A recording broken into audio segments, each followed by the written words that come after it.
This is your 7th program in the series on the principles of accounting.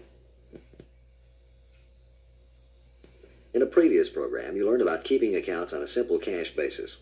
Revenue and expenses were recognized and entered as received or paid, whether they were earned or incurred in the reporting period or not. For a larger firm with a complex business, for example a retail firm, the accrued accounting procedure is more useful. Goods are usually purchased on credit and often sold on credit too. Nearly all obligations are eventually paid, so for practical accounting purposes, we can begin by assuming that all bills will be paid to suppliers and charge accounts payments will be made to the firm by its customers. Cash basis accounting would not be fully useful to such an organization. Why?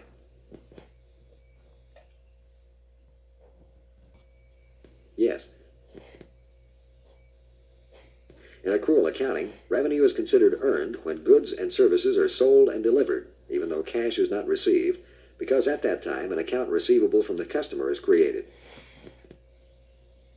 In the same way, an expense, such as salaries payable, is accrued. Accrual means a gradual or natural increase. For practical purposes, we don't accrue rent or depreciation by the minute or hour, but by a convenient period such as a month. This is usually an accounting period. Salaries are often paid by the end of an accounting period, but if not, the amount of salary still payable is a liability, and the total salaries accrued during the period, whether paid during the period or not, is accrued as an expense. How could you define accrued?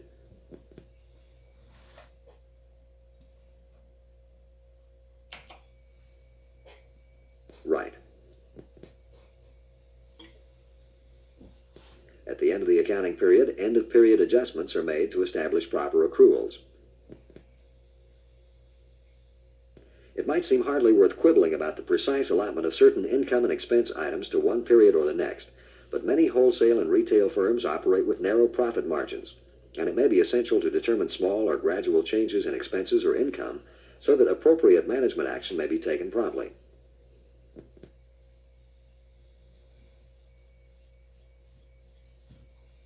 A larger firm usually has more accounts. Its chart or list of accounts may include those for petty cash, one or more bank accounts, accounts, notes, and interest receivable, plus allowances for bad accounts, inventory, prepaid expenses such as insurance and supplies, equipment and other fixed assets, and possibly some investments. How are most accruals established?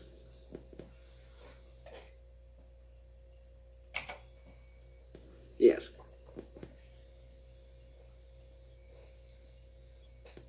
Typical liability accounts for a merchandising firm are accounts, notes, interest, and taxes payable. Equity accounts are capital and drawing accounts, plus a summary account of revenue, cost, and expenses. These latter temporary equity accounts include sales, sales returns, purchases, returns and discounts, rent, utilities, insurance, salaries, commissions, taxes, advertising, delivery, supplies, and depreciation expense. Merchants must operate in the real world, in which some persons will fail for some reason to pay their accounts. When such accounts are finally considered uncollectible, they may be written off into an expense account such as bad debt expense or uncollectible receivables expense.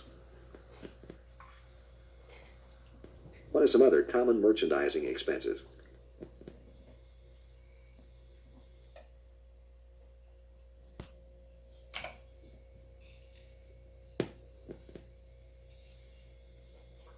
A common method for accruing bad debt expenses to the period during which the related sales are made is by setting up an amount in the contra asset account, allowance for bad debts, equal to expected losses. If losses are usually 1% of sales, and sales were $100,000 in December but only $10,000 in February, the $1,000 reserve for losses should probably be set up in December to affect that month's profit or loss rather than later. When an estimated allowance for bad debts is set up, the bad bad debts expense account is debited and allowances for bad debts credited. Later, when individual accounts are considered uncollectible, what is done?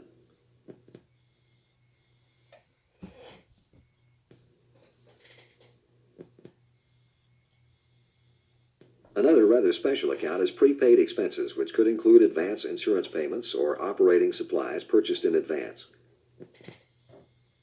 Such things are assets until they are used and charged off in each accounting period as actual expenses. So the debit balance in the prepaid expenses account is shown with the assets, even though it is not likely that they will be canceled or returned for refund or credit. In a prepaid expenses account, there might be a balance of $1,000 of prepaid insurance and $500 of supplies.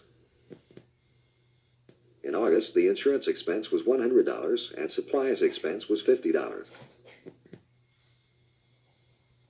What end-of-period entry was made?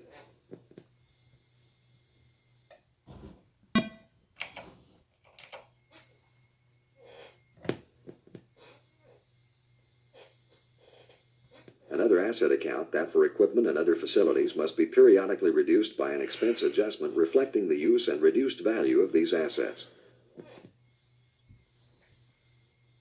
This is depreciation. The actual exact value of the facilities is not as important as the regular allowance for its reduction and its effect on earnings, for the used or eventual scrap value of the equipment may be different from the depreciated balance shown in the account.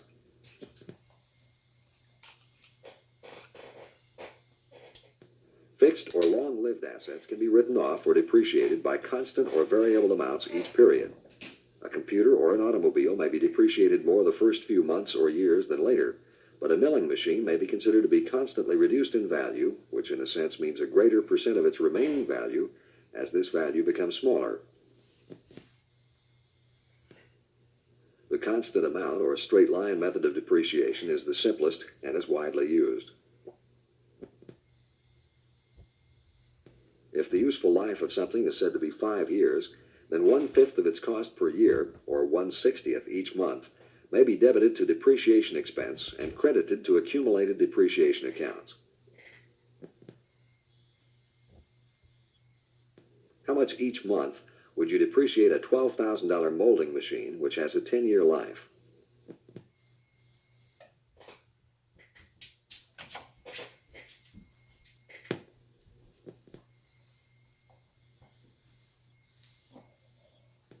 An accumulated depreciation account, like a reserve for bad debts accounts, is a contra account. It might be considered a liability, and its balance is usually credit. But since it is so closely related to a given kind of asset, it is carried next to the assets, rather than as a liability or merely as an entry in the fixed asset account, which would make it less apparent in a review. You will learn more about fixed assets in a later program. When the accumulated depreciation of a particular asset equals its original value, depreciation charges for it are stopped, and even though the asset may still exist and be used, it is not shown to be of any value or further expense. When the asset is scrapped or sold, its asset value and accumulated depreciation amount are removed by an adjustment. What kind of accounts are reserved for bad debts and accumulated depreciation?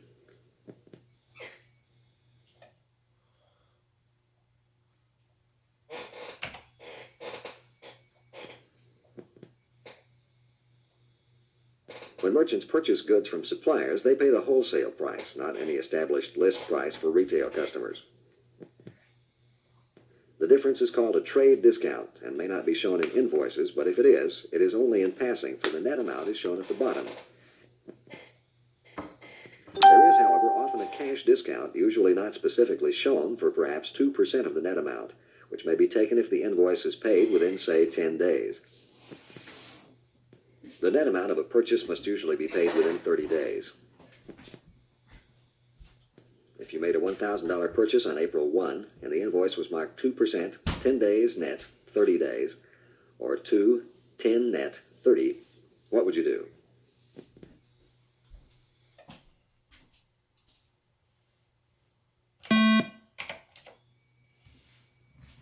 Yes.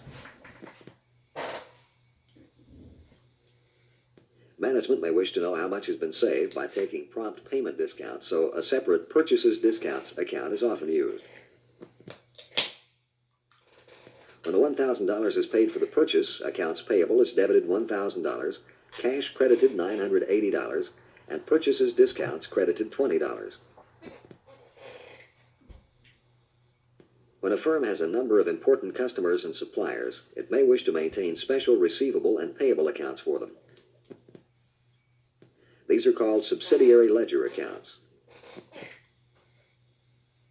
In the general ledger, control accounts are used to summarize the effect of the individual subsidiary accounts for each customer and supplier.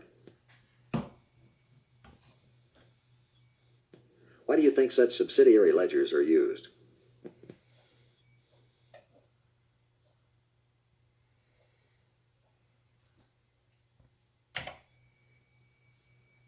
Right.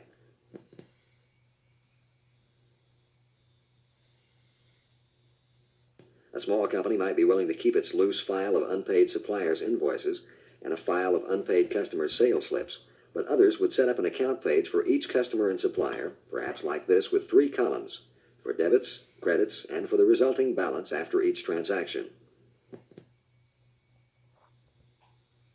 Periodically, the balance of the various subsidiary payable and receivable accounts are summarized in 2 accounts. What are they?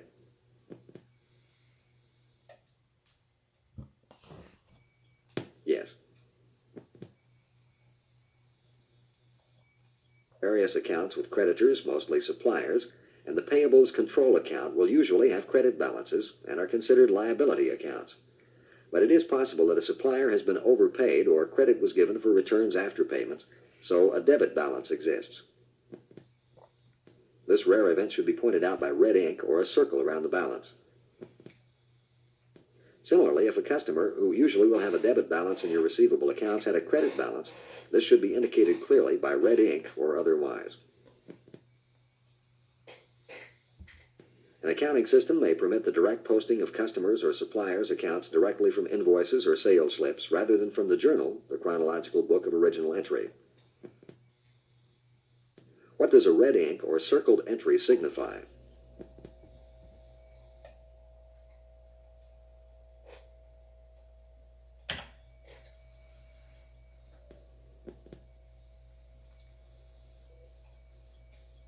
A supplier's or other creditor's credit account balance is increased when material from a purchase order is received, the invoice is received and checked, and the entries are made. This credit balance may be decreased when there is an invoice sent for a chargeback for return, or a discount allowance, or payment made, usually by check, or a note issued for temporary settlement of the account. A customer's or other debtor's account with a firm is increased when goods from a sale are delivered, the sales slip is made out, filed, and appropriate entries are made. This debit balance may be decreased when there is a credit memorandum made for returned goods, or payment on the account is received, or a note from the customer is accepted for temporary settlement of the account. Accounts payable, then, are increased by purchases and decreased by allowances, discounts, notes issued, and payments. Accounts receivable are increased by sales and decreased by returns, payments received, or notes accepted. When payments are received by check, no special slip is made out, since the canceled check is evidence, but when a cash payment is received for a customer, what document is issued?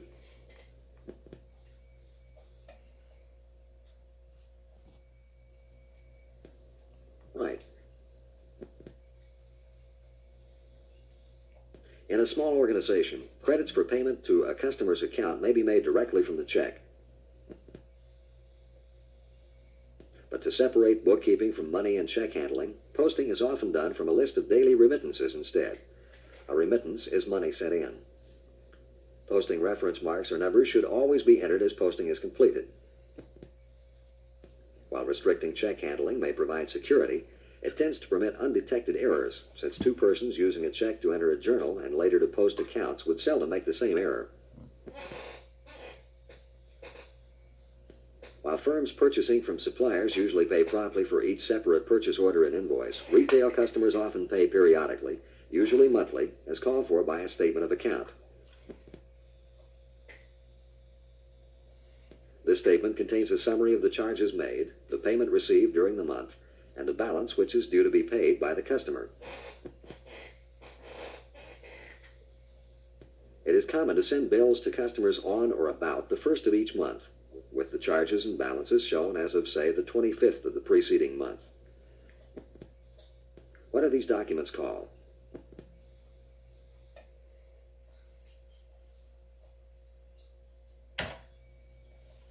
Yes. Retail firms which use accrual accounting typically employ a combined cash journal as a book of original entry, as well as special sales and purchase journals.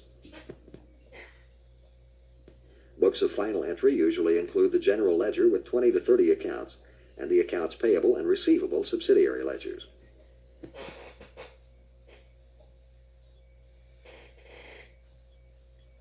Auxiliary records usually include a petty cash disbursements file or book, one or more checkbooks, employees' earning records, and files for copies of various kinds of slips and tickets. What are typical books of original and final entry?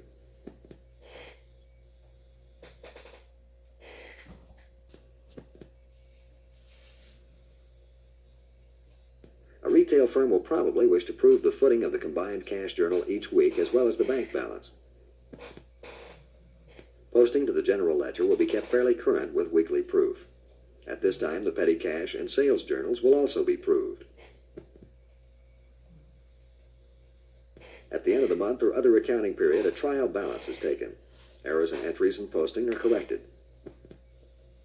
Then adjustments such as depreciation expense and use of supplies are made. What would you call this set of columns?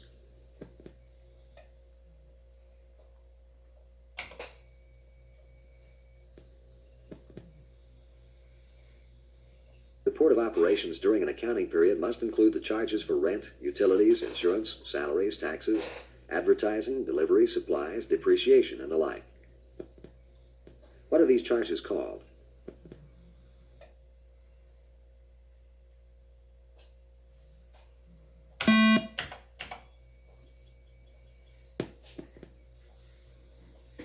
A retail firm, like any company, must make profit in the long run to survive. Losses may occur over short periods, but they must be known quickly, and the reasons for them identified. What is one way to do this?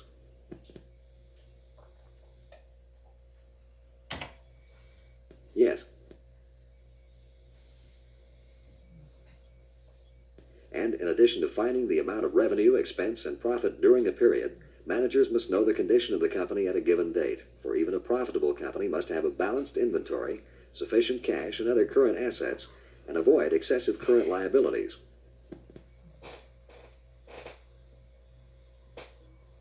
What kind of report tells about this?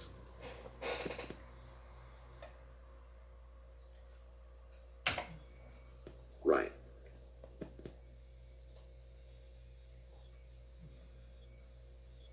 In another program, you will review the steps in the preparation of these periodic summaries, which provide the basic information for owners and managers.